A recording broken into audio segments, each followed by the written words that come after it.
The mod subculture of 1960s swing in London was in full gear by 1966, and right in the middle of it was a band called The Creation. So get ready for a sonic explosion here on Pop Goes the 60s. As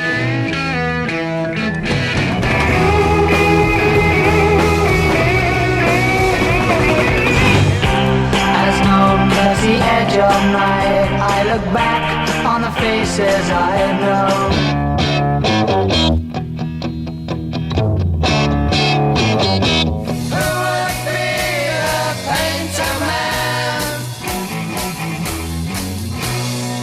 The music side of the London mod scene, in the mid-60s anyway, was really heavy into the R&B scene, and that eventually grew into this pop art and psychedelic scene that The Creation was a part of.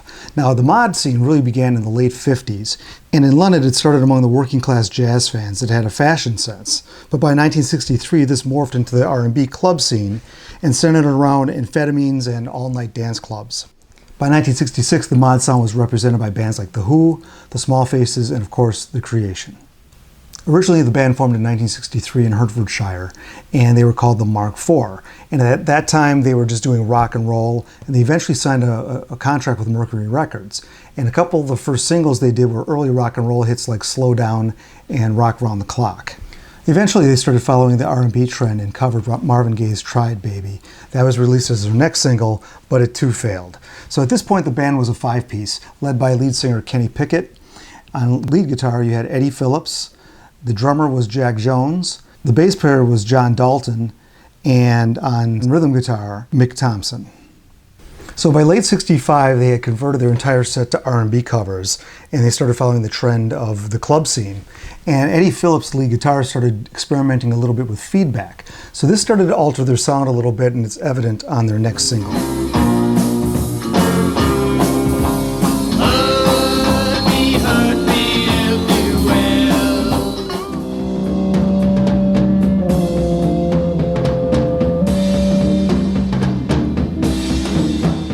Now, although Hurt Me If You Will and I'm Leaving didn't chart, it was written by Phillips and Pickett, so they started to find the groove a little bit writing, and they also wrote their follow-up single, which is called Work All Day, Sleep at Night, and Going Down Fast.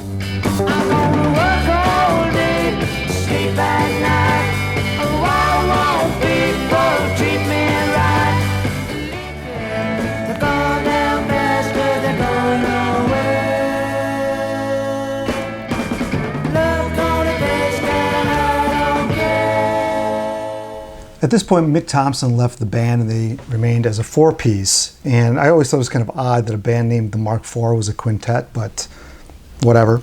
At this point, they found some representation by the Robert Stigwood agency and they hired Tony Stratton Smith as their manager. So this is when things started to change a little bit. They decided, hey, we need to change our name, and they came up with The Creation.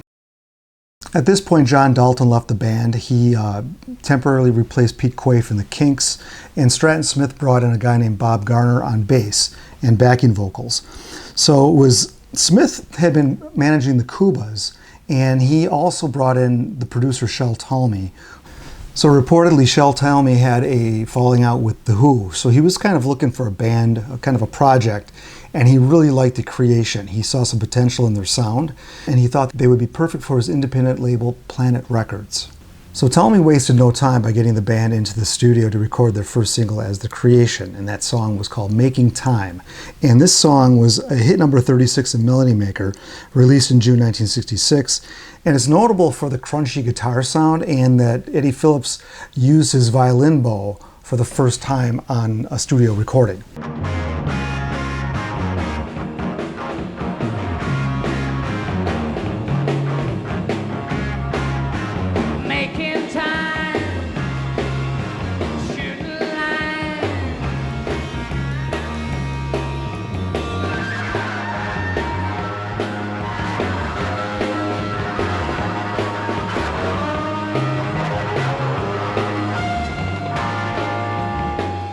The pop art angle was really played up, and they used to take aerosol spray cans and spray canvases and then light them on fire. They used to do different kinds of painting on stage. They would even paint these scantily clad women. And they would also have a projection of the band playing behind them to give kind of the 3D effect. So they had a lot of things going on, and then they started to get a little more popular, especially with their appearance on Ready, Steady, Go.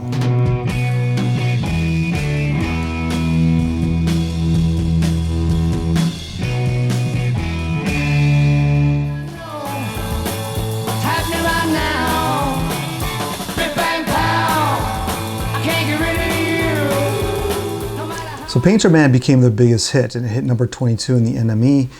It didn't get any higher. They thought it would be a bigger hit because they appeared on the cover of that magazine. It did hit number 1 in Germany. And the B-side Biff Bang Pow was as good of a song, maybe even a better song, that continued that really crunchy and raunchy guitar. As 1966 turned into 1967, this is the time period when the mod sound went from an R&B sound to more of a psychedelic sound. And this sound is retroactively called freakbeat. So it's still a very heavy guitar sound, but the rhythm and blues feel is a little bit gone, and there's much more experimentation in the music now. So the experimentation was really concentrated on Philip's use of the violin bow with his electric guitar. He's the first on record that I'm aware of who did that with the guitar in a rock setting.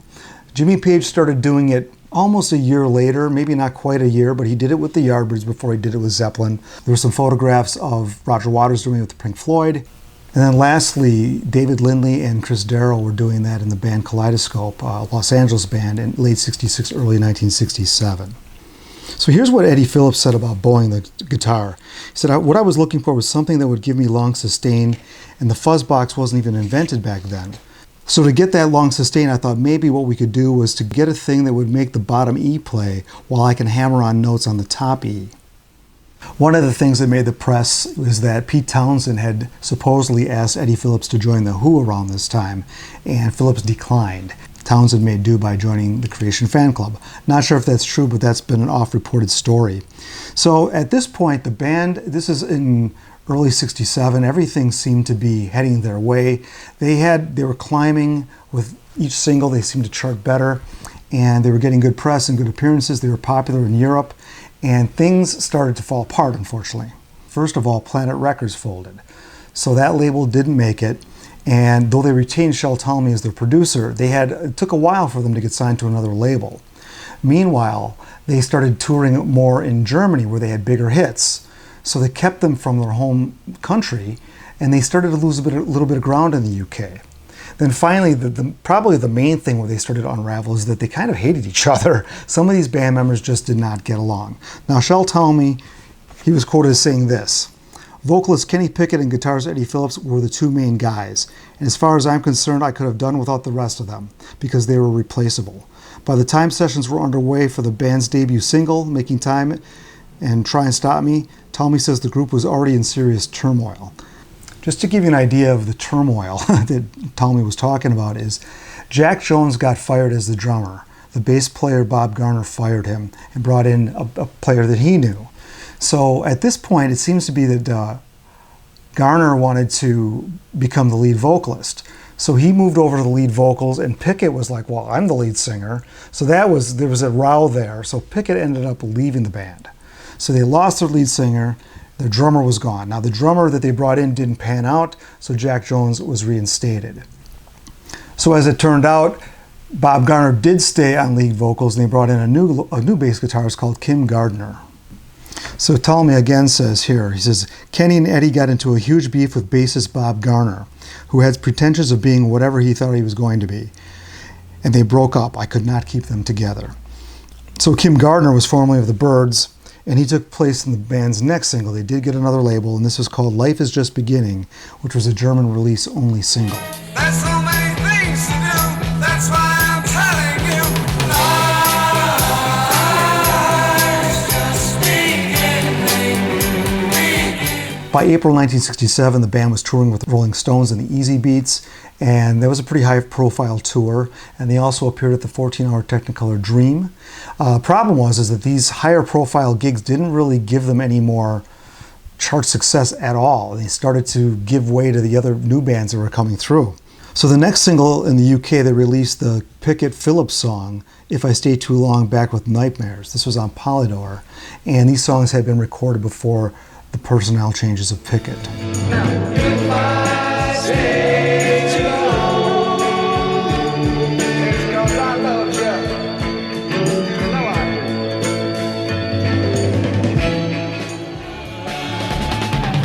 Not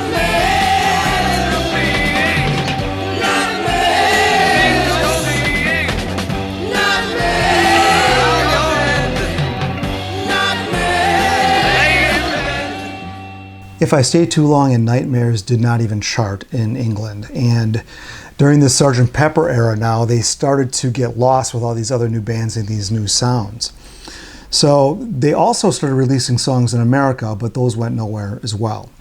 So what they did is they just went in to finish their album that they had started recording, and were going to release that.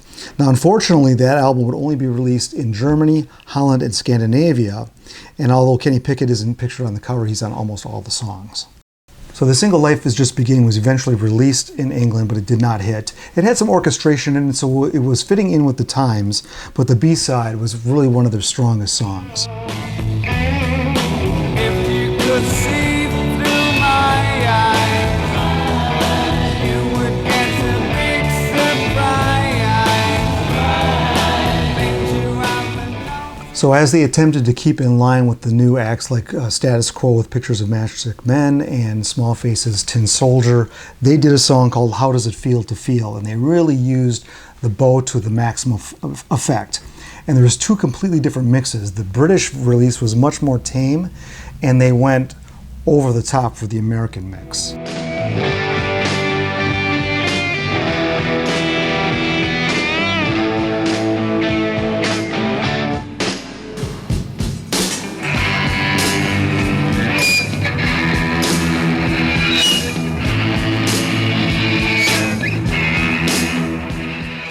Now that song was written by Bob Garner and Eddie Phillips, and like I said, it didn't chart either side of the Atlantic, unfortunately, because it was a really solid song. Now the B-side is a song called Tom Tom, and it features one of Eddie Phillips' strongest guitar riffs.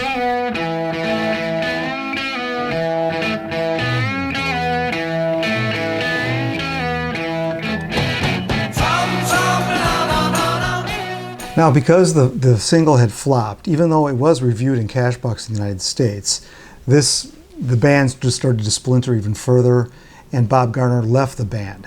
So with Garner leaving the band, that opened up space for Kenny Pickett to return. So Pickett returned. The only problem was Eddie Phillips had had enough.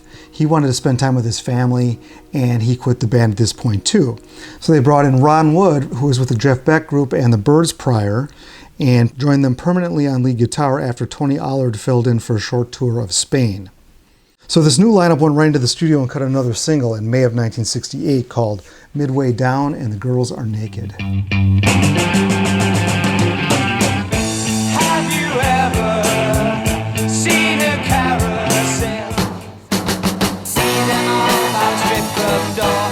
20 men or maybe more. Pay them money and they take a chance. The girls are naked. As you might guess it, the single didn't chart, but they were still charting well in Germany. So they continued to tour there, and they released additional singles there as well.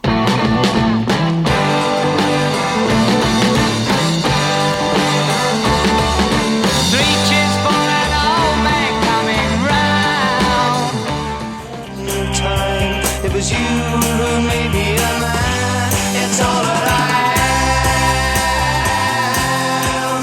The way you held me made me a man. So the song For All That I Am really showed that this band had talent and could compete with a lot of the great rock bands of the time, but it was just in a long line of exciting singles that just didn't connect with the wider public. So at this point, the band broke up, and it was unfortunate because they had just were in the process of signing a U.S. contract with Atlantic. And as much as Tommy and their manager, Tony Stratton Smith, tried, they couldn't keep this band together, and that was the end of the band. So a final album was released called The Best of the Creation. It was released in Germany only, and this compiled the last few singles and some studio tracks that had not yet been released, but by June of 1968, they were done. And their last show was at John Lewis Store Theatre in Oxford Street, London. So in the aftermath of all this, a lot of these guys still stayed in the business. Eddie Phillips became the bass player for P.P. Arnold's backing band. Kenny Pickett joined Led Zeppelin's Road Crew. And Ron Wood, of course, joined the Faces and then, the Rolling Stones. John Dalton became a member of the Kinks permanently in 1969. And Phillips and Pickett continued as songwriters. They wrote the song of the 1980 hit single, Teacher, Teacher by Rockpile. And Kim Gardner formed Ashton Gardner and Dyke. They did reform a couple of times, once in the late 80s with John Dalton and Mick Avery from the Kinks, And then in 1994, the original band got together again and did an album called Power Surge. Eddie Phillips, I believe, did a solo album as well. He was called the Riffmaster. And they were very influential in the later, like the punk era. Let me give you a rundown of some of the people they influenced. John Lydon used to say that The Creation was one of the Sex Pistols' favorite bands, and they actually covered the song Through My Eyes. And the idea of Creation Records was named after the band. Making Time was another song, one of their most popular songs, but that was used in the film Rushmore. Surprisingly, there's plenty to buy of this band, and the first thing I found was this album here. This is a German album, the Singles Collection. Whoopsie. This came out I bought it in about 1990, maybe 1989 or something. Great bio on the back, and it's got all the singles A and B sides, which are pretty strong. So that's very good. The next one I got was this compilation called the Mark IV and the Creation. So this covers like 4 of the Mark IV singles and 4 singles by the Creation. And finally, my last one is called How Does It Feel to Feel? So this is a little bit, maybe the most famous album before the CD era really took over. This was on Edsel, and this contains the US version of How Does It Feel to Feel, that real screechy version. So by 2000 or so, they started to be released pretty heavily on CD. There was a double CD set called Volume 1 and Volume 2 called The Complete Collection. That's on Retroactive. Another comp called Our Music is Red with Purple Flashes. That's on Diablo. And then you have Action Painting, which is from 2017. That's the complete studio recordings. And then there's another big 2017 release called Creation Theory that has 4 CDs and 1 DVD. So those 4 CDs contain some of the later stuff that when they reformed, and instrumental backing tracks and things like that. So that's for the real Creation enthusiast. There are also, this is a popular band for record store days. So they have at least 2 different, maybe even 3 different record store day releases that are really sharp looking albums. So those are probably, they're not cheap, but they're probably not too hard to find either. So in conclusion, let me just leave you with something that Shel Talmy had said. So he says this: they had number ones in Germany and various other European countries, Talmy says, and I was positive that I was going to put them over the top. And I think they would have succeeded. It did not happen, and I regret it to this day. So there you have the story of the Creation. Appreciate you sticking with me on this one. Plenty other British bands and American bands coming up. Motown.